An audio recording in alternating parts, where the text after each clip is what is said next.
చూస్తున్నాం. Guntur kidney scam లో మధ్యవర్తి వెంకట్ చేసిన ఆరోపణలను ఖండించారు. కిడ్నీ బాధితుడు మధుబాబు తనకి అకౌంట్ ద్వారా 59,000 రూపాయలు మాత్రమే ఇచ్చారని, మరో 50,000 నగదు రూపంలో ఇచ్చారన్నారు. 7 లక్షలు తీసుకున్నారని వెంకట్ అనటం సరికాదన్నారు. కిడ్నీ తీసుకొని మోసం చేయటమే కాకుండా ఇలా అబద్ధాలు ప్రచారం చేయటం సరికాదన్నారు.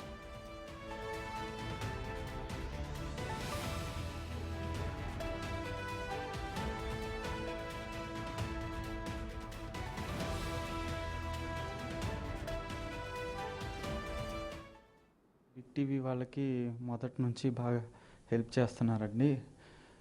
చాలా థ్యాంక్స్ అండి బిగ్ టీవీ వాళ్ళు. సార్ వెంకట్ ఏదో నేనే ఫ్రాడు 7 లక్షలు ఇచ్చాము అది ఇది అని అంటున్నారు. నిన్నేమో వెంకట స్వామి 7 లక్షలు ఇచ్చామంటున్నారు. అవన్నీ అబద్ధాలు సార్. వాళ్ళు కావాలని వాళ్ళందరూ ఒకటయ్యి అలా చెప్తున్నారు నా మీద.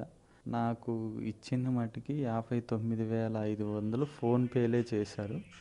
50,000 ఒకసారి క్యాష్ ఇచ్చారు. అంతకు మించి నాకు కానీ నా భార్యకి కానీ ఒక్క రూపాయి కూడా 7 లక్షలు అన్నది ఇవ్వలేదు సార్. అది అవాస్తవం. అందులో అసలు నిజమే లేదు. వాళ్ళు కావాలని నేను ఇచ్చా, తన దగ్గర మనం కిడ్నీ తీసుకున్నాము, మనం ఇవాళ బతికున్నాము అని జాలి కూడా లేకుండా మళ్ళా నా మీదే ఫ్రాడు గీడు అని మాట్లాడుతుంటే కొంచెం బాధగా ఉంది. నాకు మాట్లాడుకుంది 30 lakhs. తమ్ముడు మా పరిస్థితి బాగాలేదులే, మేము అంత కాదు ఇంతని ఇస్తాము అని అన్నా నేను తీసుకొని పక్కకి వెళ్ళిపోయేవాడిని అంతే. నేను ఇట్లా మీడియా దగ్గరకు వచ్చి అందరికీ తెలిసిపోయి ఎవరైతే ఇట్లా మీడియా సేమ్ కావాలని ఎవరు కోరుకుంటారు సార్? అందులో వాళ్ళు చెప్పేదైతే అసలు నిజం లేదు. నేను మనీ విషయంలో నేను హాస్పిటల్ వాళ్ళది ఇన్వాల్వ్ అని మాట్లాడుతున్నారు. హాస్పిటల్ మీదకి వెళ్తే అది ఇదనని. నేను హాస్పిటల్ నేను మనీకి సంబంధం ఉందని నేను ఏ రోజు మాట్లాడలేదు. హాస్పిటల్ వాళ్ళల్లా లెఫ్ట్ తీసుకుంటామనని రైట్ తీసుకున్నారు.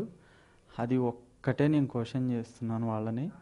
వాళ్ళు చెప్పటం ఏంటంటే ఏది తీసుకున్నా ఏం కాదు, ఏదైనా మార్చవచ్చు అని మాట్లాడుతున్నారు. లెఫ్ట్కి రైట్కి రైట్ సైడ్ లివర్ ఉంటుంది, లెఫ్ట్ సైడ్ తీస్తే పెయిన్ ఎక్కువగా ఉంటుంది. ఫిజికల్గా తన హ్యాండిక్యాప్టెడ్ ఇంకా ఇన్ కేస్ లెఫ్ట్ పని చేయకపోతే తప్ప రైట్ జోలికి వెళ్ళరు. అది మెడికల్ వాళ్ళు, నాకు తెలిసిన వాళ్ళు కూడా నాకు చెప్పడం జరిగింది. మెడికల్ నాలెడ్జ్ 10% ఉన్న ఎవరు అలా తీసుకోరు మధు అని చెప్పారు. నాకు రైట్ సైడ్ తీసుకోవడం ఆ ఒక్క మోసం నన్ను చేశారు హాస్పిటల్ వాళ్ళు. నేను అది ఆ రోజు నుంచి నన్ను సర్జరీ అయిన కాడి నుంచి నాకు మెలకు వచ్చిన కాడి నుంచి ఫైట్ చేస్తున్నాను. ఫైట్ చేసినందుకే నన్ను హాస్పిటల్ నుంచి బయటికి పంపించారు. నాకు గట్టిగా మాట్లాడడం, నాతో బూతులుగా వల్గర్గా ఇక్కడ నుంచి బయటికి వెళ్ళగలుగుతావా అంటే నేను ఇంకొంచెం భయపడి వాళ్ళ అమౌంట్ తర్వాత ఇస్తామన్నా కానీ నేను పక్కకు రావడం జరిగింది. అంతే, నాదే తప్పు. ముందు నేను డబ్బులు తీసుకొని వెళ్ళకపోవటం అది నాది మైనస్. ఇవాళ నేను వాళ్ళ చేత వీళ్ళ చేత ఫ్రాడు గీడు అనిపించుకుంటుంటే ఇచ్చింది కాకుండా చాలా బాధగా ఉంది. వెంకట్కి ఏం సంబంధం అంటే Venkat mediator sir. Venkat patient వాళ్ళ బామ్మర్ది సుబ్రహ్మణ్యమే నాకు అమౌంట్ ఇస్తానని ఒప్పుకుంది. వాళ్ళిద్దరు కూడా ప్రతి ఒక్క టెస్ట్ కాడికి వచ్చారు. మీరు హాస్పిటల్స్లో సీసీ కెమెరాల్లో వెతుక్కున్నా ఉంటాయి. సీసీ కెమెరాలు 6 months బ్యాకప్ ఉంటుంది సార్. ఎక్కడైనా మీరు తీసుకోవచ్చు. జీజీహెచ్లో కూడా ఏప్రిల్ నెలలో కమిటీ మీటింగ్కి వెంకటు సుబ్రహ్మణ్యం ఇద్దరూ వచ్చారు. వాళ్ళకి సంబంధం లేకపోతే రారు కదా సార్. ఖచ్చితంగా మీరు జీజీహెచ్ ఫుటేజ్లో ఖచ్చితంగా దొరుకుతుంది. వాళ్ళిద్దరు ఉన్నారు, వాళ్ళిద్దరు వచ్చారు, వాళ్ళిద్దరు మాట్లాడారు.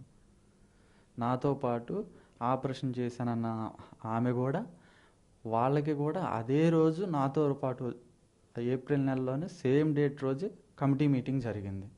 తనవి కూడా సర్టిఫికేట్స్ ఫ్రాడ్ సర్టిఫికేట్స్.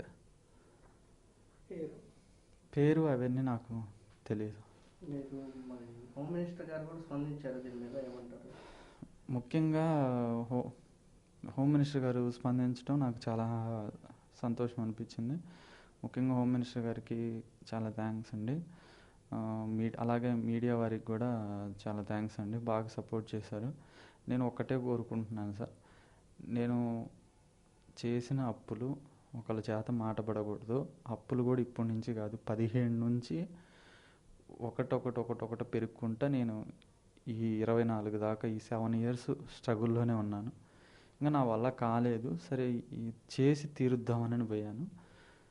దానికి వరకు వాళ్ళు, నేను అందుకనే వెళ్ళింది మీడియా, ఈ వెంకటన్న దానికి కిడ్నీ ఇవ్వటానికి వెళ్ళింది. దయచేసి నాకు మాట్లాడుకున్నది నా భార్య పిల్లలకి ఇస్తే నాలాగా ఇంక ఇలా ఎవరూ మోసపోకుండా చూడాలని కోరుకుంటున్నాను సార్. ఇదే అంశానికి సంబంధించి మరింత సమాచారం మా ప్రతినిధి సాయి శంకర్ అందిస్తారు.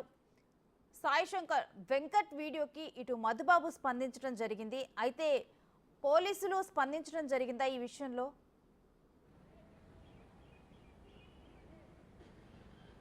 అంటే ప్రధానంగా ఈ కేసుకు సంబంధించినటువంటి అంశాల్లో ప్రధానంగా విచారణ అయితే కొనసాగుతున్నటువంటి నేపథ్యంలో అనేక ఆరోపణలు, ఒకరిపై ఒకరు ఆరోపణలు చేసుకుంటున్నటువంటి పరిస్థితి ఉంది. ఇటు బాధితుడు ఎవరైతే ఉన్నాడో మధుబాబు మధ్యవర్తులు, అదేవిధంగా హాస్పిటల్కి సంబంధించినటువంటి వారిపైన ఆయన అయితే చెప్తున్నటువంటి పరిస్థితి ఉంది. తీవ్రంగా తనను ఇబ్బంది పెట్టి మోసం చేశారనే విధంగా కూడా ఒకవైపు మధుబాబు చెప్తుంటే, మరోవైపు కొద్దిసేపటి క్రితం మధ్యవర్తి వెంకట్ ఒక వీడియోని రిలీజ్ చేయడం జరిగింది. అందులో క్లియర్గా కూడా మధుబాబుని నిందిస్తూ కూడా ఆయన అయితే ఒక వీడియోని పెట్టడం జరిగింది. డబ్బులు అనే దానికి సంబంధించి మధుబాబు చెప్పేదానికి వెంకట్ చెప్పేదానికి కూడా చాలా డిఫరెన్స్ అయితే ఉన్నటువంటి పరిస్థితి ఉంది. 1,50,000 వరకు మాత్రమే నాకు ఇచ్చారనే విధంగా మధుబాబు చెప్తుంటే, మరోవైపు వెంకట్ మాత్రం 8,10,000 వరకు ఇచ్చామనే విధంగా చెప్తున్నారు. అంటే 1,50,000తో కలిపి 7 లక్షలు వాళ్ళ భార్యకి ఇచ్చామనే విధంగా చెప్పారు. అయితే ఈ కేసుకు సంబంధించినటువంటి అంశంలో ప్రస్తుతం వెంకట్ వీడియోలు కూడా పోలీసులకు ఒక ఆధారంగా లభించాయి అనే విధంగా చెప్పుకోవచ్చు. ఎందుకంటే 7 లక్షల రూపాయల ట్రాన్సాక్షన్ అనేది జరిగిందనడానికి వెంకటే ప్రధాన ఒక ఎవిడెన్స్గా కూడా ఉపయోగపడేటటువంటి అవకాశాలు ఉంటాయి. అసలు కిడ్నీ అనేది ఇచ్చేటప్పుడు డబ్బుల ట్రాన్సాక్షన్ అనేది జరగకూడదు అనే విధంగా క్లియర్గా నియమ నిబంధనలు ఉన్నా కూడా వీటన్నిటిని కూడా తొంగలో తొక్కి ఇటు మధ్యవర్తులు కానీ, అదేవిధంగా హాస్పిటల్ కానీ, ఇవంతా కూడా ఒక స్కామ్ అయితే నడిపినటువంటి పరిస్థితి ఉన్నాయి. బాధితుడికి డబ్బులు ఆశ చూపినటువంటి పరిస్థితి ఉందనేది వెంకట ఒక వీడియో ఆధారంగా క్లియర్గా ఉంది. కాబట్టి కంపల్సరీగా పోలీసులు అయితే ఈ ఆధారాలతోనే ముందుకు వెళ్ళేటటువంటి అవకాశాలు కనిపిస్తున్నాయి. ప్రస్తుతం అయితే వెంకట విడుదల చేసినటువంటి వీడియోకి సంబంధించినటువంటి అంశంలో పోలీసులు ఇంకా దీనిపైన స్పందించినటువంటి పరిస్థితి లేదు. మరి ఈ వీడియో ఆధారంగా ఏ విధంగా ముందుకు వెళ్తారనేది చూడాల్సినటువంటి పరిస్థితి ఉంది. అయితే వెంకట చెప్తున్నటువంటి ఆధారాలు ఏవైతే ఉన్నాయో, తాము 8,10,000 ఇచ్చామని హాస్పిటల్ యాజమాన్యం సంబంధించినటువంటి అంశాలపైన మాట్లాడినటువంటి విధానం కానీ, వీటన్నిటిని కూడా మధుబాబు అయితే బిగ్ టీవీతో మాట్లాడుతూ కూడా ఖండించడం జరిగింది. తనకు 1,50,000కు మించి ఒక్క రూపాయి కూడా ఇవ్వలేదు అనే విధంగా చెప్తున్నారు. తన అకౌంట్లు కానీ, అదేవిధంగా వాళ్ళు డబ్బులు పంపించినటువంటి అకౌంట్ కానీ అన్నీ చెక్ చేసుకోవచ్చు అనే విధంగా క్లియర్గా చెప్తున్నాడు. 59,000 రూపాయలు మాత్రమే ఫోన్పే ద్వారా అందాయని, 59,500 రూపాయలు ఫోన్పే ద్వారా పంపించారు, 50,000 రూపాయలు మాత్రం చేతికి ఇచ్చారనే విధంగా కూడా అతను చెప్తున్నటువంటి పరిస్థితి ఉంది. ఆ తర్వాత ఒక్క రూపాయి కూడా తనకు ఇవ్వలేదనే విధంగా కూడా మధుబాబు చెప్తున్నారు. దాంతోపాటు వెంకట్ అనే వ్యక్తి చెప్పినటువంటి అంశాలు తనకి ఈ కోణంలో తను ఓన్లీ డాక్యుమెంటేషన్ వరకు మాత్రమే ఉన్నానన్న విధంగా వెంకట్ చెప్పాడు. అయితే మధుబాబు దీన్ని కూడా ఖండిస్తున్నాడు. ప్రతి అంశంలో అంటే జీజీహెచ్లో జరిగినటువంటి కిడ్నీ ట్రాన్స్ప్లాంటేషన్ కమిటీ మీటింగ్లో కూడా వెంకట్ తన పక్కన ఉన్నాడనే విధంగా కూడా మధుబాబు చెప్తున్నాడు. అక్కడ ఉన్నటువంటి సీసీటీవీని, ఏప్రిల్లో జరిగినటువంటి మీటింగ్కి సంబంధించినటువంటి సీసీటీవీని పరిశీలిస్తే క్లియర్గా వెంకట్ ఉన్నటువంటి విజువల్స్ ఉంటాయనే విధంగా కూడా క్లియర్గా చెప్తున్నటువంటి పరిస్థితి ఉంది. ప్రతి అంశంలో కూడా వెంకట్, అదేవిధంగా మధ్యవర్తులు అందరూ కూడా ఉన్నారు.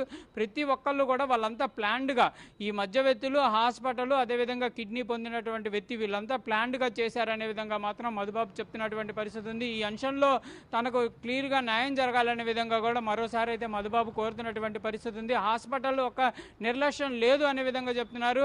వైద్య వృత్తిలో 10% నాలెడ్జ్ ఉన్న వాళ్ళకు కూడా తెలుసు, కుడి కిడ్నీని తీయకూడదు, ఎడమ కిడ్నీని మాత్రమే తొలగించాలి అనే విధంగా ఉన్నప్పటికీ కుడి కిడ్నీని కనుక తొలగిస్తే తీవ్రమైనటువంటి నొప్పి ఉంటుంది, అసలు పూర్తిగా బెడ్ రైన్ అయ్యేటటువంటి పరిస్థితి మనిషికి ఉంటుంది. ఇలాంటి పరిస్థితుల్లో కూడా వైద్యులు ఎడమ కిడ్నీని మారుస్తామని చెప్పి కుడి కిడ్నీని తన దగ్గర నుంచి తీసుకున్నారనే విధంగా కూడా క్లియర్గా చెప్పినటువంటి పరిస్థితి ఉంది. మరి ఇలాంటి పరిస్థితి ఎందుకు చేశారంటే హాస్పిటల్ కూడా ఇందులో ఈ స్కామ్లో ఒక పాత్ర ఉండబట్టే చేశారనే విధంగా కూడా క్లియర్గా బాధితుడు అయితే దీనికి సంబంధించినటువంటి వివరణ కూడా ఇస్తున్నారు. ప్రజెంట్ అయితే విచారణ అయితే కొనసాగుతున్నటువంటి నేపథ్యంలో మరి ఈ వీడియోకి సంబంధించినటువంటి అంశాలను కూడా పోలీసులు పరిగణనలో తీసుకుంటారా, ఏ విధంగా ముందుకు వెళ్తారు? ప్రస్తుతం అయితే ఇప్పటి వరకు ఈ కేసులో ఎవరిని కూడా అరెస్ట్ చేసినటువంటి పరిస్థితులు అయితే లేవు. గత 4 రోజులుగా ఈ కేసుకు సంబంధించి సంబంధించినటువంటి అంశంలో విచారణ చేపడుతున్నా ఓన్లీ మధుబాబుకు సంబంధించినటువంటి వాగ్మూలం మాత్రమే పోలీసులు స్వీకరించడం జరిగింది. హాస్పిటల్కి వెళ్ళి కొన్ని వాళ్ళు అక్కడికి వెళ్ళి ఆ వివరాలను అయితే సేకరించారు, కానీ పూర్తి స్థాయిలో డాక్టర్లతో కూడా మాట్లాడినటువంటి పరిస్థితి లేదు. అదేవిధంగా భాషకి సంబంధించినటువంటి అంశం పైన దృష్టి పెడుతున్నామన్నారు. ఇప్పటివరకు అయితే అతను ఆచూకు కూడా తెలిసినటువంటి పరిస్థితి లేదు. వెంకట్ క్లియర్గా బయటకు వచ్చి మాట్లాడుతున్నా కూడా పోలీసులు అతను అయితే అదుపులోకి తీసుకోవడం కానీ విచారణ చేపట్టడం కానీ ఎక్కడా జరిగినటువంటి పరిస్థితి అయితే లేదు. ఎందుకంటే ఈ కేసులో వేగవంతంగా ముందుకు వెళ్తున్నాం అనే విధంగా ఒకవైపు పోలీసులు చెప్తున్నప్పటికీ కేసు అనేది కూడా చాలా నెమ్మదిగా కొనసాగుతుందా అనే విధంగా కూడా మధుబాబు కూడా కొంత ఆయన ఒక ఆవేదన వ్యక్తం చేసినటువంటి పరిస్థితుల్లోనే పోలీసులు క్లియర్గా వీళ్ళందరినీ కూడా విచారణ చేపట్టాలి, వాళ్ళు చేస్తున్నటువంటి ఆరోపణలు, నా దగ్గర ఉన్నటువంటి ఎవిడెన్స్లు ఇవన్నీ కూడా టాలీ చేసుకోవాలనే విధంగా చెప్తున్నారు. తనకు సంబంధించినటువంటి ఫోన్ను కూడా పోలీసులకు ఇచ్చాను, పూర్తి స్థాయిలో వాళ్ళ దగ్గర ఆధారాలు ఉన్నాయనే విధంగా చెప్తున్నటువంటి పరిస్థితి ఉంది. మరి వెంకట్ అదేవిధంగా వెంకటస్వామి వీళ్ళంతా కూడా హాస్పిటల్కి వస్తున్నారు, హాస్పిటల్లో ఉంటున్నారు, డాక్టర్లతో వాళ్ళు మాట్లాడుతున్నారు, డాక్టర్లతో కాంటాక్ట్ అవుతున్నారు, ఇదంతా జరుగుతున్నా మరి పోలీసులు అయితే అక్కడికి వెళ్ళటం కానీ వాళ్ళు ఉన్నటువంటి పరిస్థితుల్లో వాళ్ళని తీసుకొని వచ్చి విచారణకి తీసుకొని రావడం కానీ ఇదంతా కూడా ఎక్కడ జరిగినటువంటి పరిస్థితులు అయితే లేవు. కానీ కేసును అయితే వేగవంతంగా తీసుకెళ్తున్నాం అనే విధంగా చెప్తున్నటువంటి పరిస్థితి ఉంది. ఇంకోటి ఈ కేసుకు సంబంధించినటువంటి వివరాలు కూడా గోప్యంగా ఉంచుతున్నటువంటి పరిస్థితి అయితే ఉంది. మీడియాకి ఒక అంశం ఏదైతే సెక్షన్లు నమోదు చేసినటువంటి సమయంలో మాత్రమే మీడియాకి ఇన్ఫర్మేషన్ ఇచ్చారు. తర్వాత ఈ కేసుకు సంబంధించి ఎలాంటి ఇన్ఫర్మేషన్ ఇస్తున్నటువంటి పరిస్థితి లేదు. స్పెషల్ ఇన్వెస్టిగేషన్ టీమును పెడతా ఉన్నారు, అది కూడా పెట్టినటువంటి పరిస్థితి లేదు. హోంమంత్రి డైరెక్ట్గా ఈ కేసుకు సంబంధించినటువంటి అంశంలో డైరెక్ట్గా ఆదేశాలు ఇచ్చింది పోలీసులకి, కంపల్సరీగా ఈ కేసులో ఎవరున్నా కూడా వదిలిపెట్టేటటువంటి పరిస్థితి చేయొద్దు, దీనిపైన చర్యలు తీసుకోవాలని కోరినప్పటికీ పోలీసులు కొంత నిర్లక్ష్యం అయితే కనిపిస్తున్నటువంటి పరిస్థితి ఉంది. ఎందుకంటే వెంకట్ తనకు తాను వీడియో రిలీజ్ చేసి చెప్పేటటువంటి పరిస్థితి ఉంది. ఇక్కడ వాగ్మూలం ఇచ్చినటువంటి మధుబాబుకు సంబంధించి ప్రొటెక్షన్ కూడా ఇంటి దగ్గర ఎట్లాంటి పరిస్థితి లేదు, అతను ఒక్కడే ఉంటున్నటువంటి పరిస్థితి ఉంది. ఇలాంటి అన్నీ కూడా ఇది పెద్ద స్కామ్ లా కనిపిస్తుంది. ఎందుకంటే ఒక వీడియోలో అతను క్లియర్గా చెప్పాడు, నేను ఈ అంశాలన్నీ డాక్యుమెంటేషన్ చేస్తాను, 20,000 నుంచి 50,000 వరకు తీసుకుంటానంటే అంటే ఒక మధుబాబు అంశమే కాదు అనేక మందికి అతను ప్రోద్బలం చేస్తున్నటువంటి పరిస్థితి ఉంది.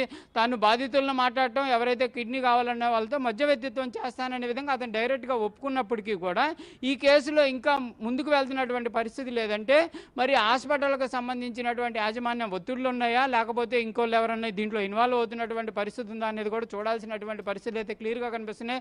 మధుబాబు అయితే క్లియర్గా బాధితుడు చెప్తున్నాడు, కంపల్సరీగా ఈ కేసును అయితే కొంత సీరియస్గా తీసుకొని ముందుకు వెళ్ళాలి. హోంమంత్రి స్పందించడం తనకు చాలా ఆనందంగా ఉంది, కాకపోతే తన పైన ఇలాంటి ఆరోపణలు రావడం చాలా బాధాకరంగా ఉందనే విధంగా కూడా మధుబాబు చెప్తున్నాడు. కిడ్నీ తాను ప్రాణం పోతుందన్న సమయంలో నేను అతనికి కిడ్నీ ఇవ్వడం జరిగింది, తనకి ఇవ్వాల్సిన డబ్బులు ఇవ్వకపోవటమే కాకుండా ఇలాంటి ఆరోపణలు కనీసం ప్రాణం కాపాడినటువంటి ఒక వ్యక్తిగా నేను ఉన్నప్పుడు నా గురించి ఒక పాజిటివ్ వేలో మాట్లాడకపోవడం అనేది చాలా బాధాకరంగా ఉందనేది మాత్రం మధుబాబు వర్షన్గా కనిపిస్తుంది. రేణుశ్రీ అయితే మధుబాబు మాట్లాడినప్పుడు అర్థమైంది ఏంటంటే తాను రాజీకి కూడా సిద్ధంగా ఉన్నానంటే ముందుగా అనుకున్న డీల్ ప్రకారం అంత మనీ ఇవ్వకపోయినా కానీ తాను ఎంతో కొంత తీసుకునేందుకైతే రెడీగా ఉన్నాను, బట్ ఆ టైంలో కూడా వాళ్ళు కొంచెం కూడా జాలి లేకుండా ఇలా మాట్లాడారు అని చెప్పి తన వర్షన్ని వినిపించాడు. అంటే ఎవరైతే కిడ్నీని పొందారో వాళ్ళు కనీసం జాలి చూపించలేదన్నారు. అంటే కిడ్నీ పొందిన వ్యక్తి నుంచి తనకి డబ్బులు రాలేదనా, లేకపోతే మీడియేటర్ ఆ డబ్బులన్నింటినీ తీసేశారనా? తన వర్షన్ ఏంటి అసలు ఎగ్జాక్ట్లీ? అంటే ప్రధానంగా ఇక్కడ వాళ్ళందరూ కూడా ఒకే వర్షంలో వాళ్ళంతా కూడా ఒక గ్రూప్ ఆఫ్ పీపుల్గా ఉన్నారనేది మధుబాబు చెప్తున్నటువంటి పరిస్థితి. కిడ్నీ తీసుకున్నటువంటి వెంకటస్వామి కానీ, సుబ్రహ్మణ్యం కానీ, వెంకట్, భాష, హాస్పిటల్ యాజమాన్యం వీళ్ళంతా కూడా అందరూ కలిసే నన్ను మోసం చేశారనే విధంగా అతను చెప్తున్నటువంటి పరిస్థితి ఉంది. ఇండివిజువల్గా కాదు, వాళ్ళంతా పక్కా ప్రణాళికగా ఉన్నారు. వెంకట్ వీడియో కూడా రిలీజ్ చేయడానికి కారణం హాస్పిటల్ యాజమాన్యం అనేది కూడా అతను ఇన్సైడ్గా చెప్తున్నటువంటి మాటల్లో క్లియర్గా చెప్పినటువంటి పరిస్థితి ఉంది. వెంకట్ అనేటటువంటి వ్యక్తి ప్రతి అంశంలో ఉన్నప్పటికీ తను లేను అని ఏ విధంగా చెప్తాడు అనే విధంగా కూడా అతను అయితే ప్రశ్నించినటువంటి పరిస్థితి ఉంది. కాకపోతే ఇవన్నీ కూడా నేను చెప్పలేని పరిస్థితిలో ఉన్నాను, నా ఆరోగ్యపరమైనటువంటి పరిస్థితి సహకరించకపోవడంతో నేను మరింత మాట్లాడలేకపోతున్నాను అనే విధంగా కూడా తీవ్రమైనటువంటి ఆవేదన వ్యక్తం చేస్తున్నారు. అయితే ఇక్కడ ఒక అంశం మీరు అడిగినట్టు ఏదైతే తను రాజీకి కూడా సిద్ధంగా ఉన్నాడు, తనకు అందాల్సిన రైట్ కంటిన్యూ చేయండి సాయి. అదే ప్రధానంగా రాజీకి సంబంధించినటువంటి అంశంలో కూడా క్లియర్గా చెప్తున్నాడు. నేను ఏదైతే యాప్ల ద్వారా పొందినటువంటి డబ్బులు ఏవైతే ఉన్నాయో వాటిని తిరిగి చెల్లించాలనేటటువంటి అంశంలోనే నేను నా కిడ్నీని అమ్ముకోవడం జరిగింది. కిడ్నీ అమ్ము ద్వారా వచ్చినటువంటి డబ్బులు ఏవైతే ఉన్నాయో వాటి ద్వారా లోన్ యాప్ డబ్బుల్ని క్లియర్ చేయాలనుకునే విధంగా ఉన్నాను. ప్రస్తుతం ఆ డబ్బులకు సంబంధించి 1,50,000 మాత్రమే ఇచ్చారు. నాకు రావాల్సిన డబ్బులు కనుక నాకు ఇస్తే నేను ఈ కేసులో ఎలాంటి ముందుకు వెళ్ళేటటువంటి పరిస్థితి ఉండదు అనే విధంగా కూడా చెప్తున్నాడు. దాంతోపాటు ఇంకోటి, నేను ఇలా ముందుకు రావడానికి కారణం ప్రధానంగా తనకు రావాల్సినటువంటి డబ్బులు రావడంతో పాటు ఇలాంటి మోసాలకు ఎవరూ కూడా రానున్న రోజుల్లో మోసపోకుండా ఉండాలనే ఒక కారణంతోనే నేను ముందుకొచ్చి కేసులను పెట్టి ఈ విధంగా ముందుకు వెళ్తున్నాను అనే విధంగా కూడా క్లియర్ కట్గా అయితే మధుబాబు చెప్తున్నటువంటి పరిస్థితి అయితే ఉంది. తాను క్లియర్గా చెప్తున్నారు, తనకు కావాల్సినటువంటి రావాల్సినటువంటి డబ్బులు కనుక క్లియర్ చేయండి అనే విధంగా వాళ్ళని వేడుకుంటున్నటువంటి పరిస్థితి కూడా ఉంది. ఎందుకంటే నా ఆర్థిక పరిస్థితి బాగాలేదు, అందుకే నేను ఈ విధంగా అమ్ముకోవడానికి వచ్చిన, జాలి చూపియండి అనే విధంగా కూడా అడుగుతున్నటువంటి పరిస్థితి ఉంది. మరి రాజీకి సంబంధించినటువంటి అంశంలో కూడా మనం అడుగుతున్నటువంటి సమయంలో ఎవరైనా నిన్ను అప్రోచ్ చేయారంటే ఇప్పటి వరకు ఎవరు అప్రోచ్ అయినటువంటి పరిస్థితి లేదనే విధంగా మాత్రం హాస్పిటల్ యాజమాన్యం అంటే వీరు ఇటు వీడియోలు రిలీజ్ చేస్తూ ఉన్నారు, అసలు దీని మీద స్పందించిందా?